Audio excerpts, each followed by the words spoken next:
Ayaw mabuksan. Ay.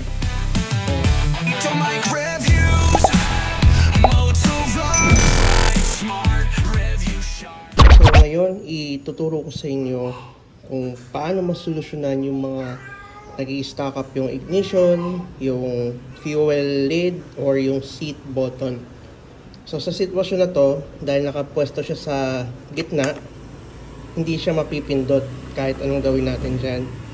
So para mabuksan natin siya, pindutin nyo lang yan, pihit nyo na isang beses sa kanan, tapos saka nyo pwedeng pindutin yung fuel or even yung seat. Yan.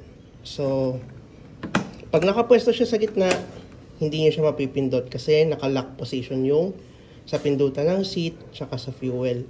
Pero pag nakapwesto siya rito, mapipindot nyo siya. Or kung naka-on naman yung ignition, halimbawa, naka-lock position na rin po yung pindutan ng seat at ng fuel button. So kahit anong pindot nyo dyan, hindi nyo mabubuksan yan. Ngayon, sa mga nahihirapan naman sa ignition, keyless ignition natin, na pihitin, kasi minsan nga hindi maisara, no, mailagay sa lock position. So ang gagawin nyo lang, imbis na nakadiretso yung manibela, pihit nyo lang sa kaliwa, push, then pagka-push nyo, saka nyo siya ipihit. Ayan, naka-lock position na siya. So hindi na makagalaw yung manibela. Pero kung sakaling ilalagay nyo sa gitna, ayan, isa lang ulit. So malalagay nyo ulit sa gitnang position yung manibela or any position. So, reminders lang, no? Pagpipihit tayo nito, especially sa Skygo Bolt 150 or kahit anong keyless na motorcycle brands, is dapat dahan-dahan lang yung pagpihit. Huwag yung diretso agad. Nakakasira po yun.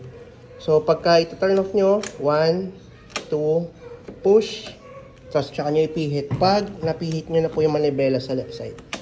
Yan. Ganun po yung tamang procedure niyan. Reason kung bakit kailangan natin dahan-dahanin ng pagpihit nito kasi meron po yan electronic solenoid sa loob, no? So pag lagi natin pinupuwersa ng pihit na parang kala mo yung manual na susian, pwede pong masira yung solenoid at mag-stack up. Kaya nagkakaroon ng tendency na mahirap pihitin ito. Kaya kailangan dahan-dahan talaga, pa isa-isa lang. Then push. Yan, ganun lang. Ganun kasimple. Kung meron kayong katanungan about sa Skygo Bolt 150 Fi, message nyo lang po ako or mag-comment kayo sa aking comment section para at least matulungan ko yung sagutin. Pasensya na kung medyo late yung pag-upload natin kasi medyo nagiging busy tayo na itong mga nakarang araw. So, yun lang naman. Thank you very much. And see you on our next video.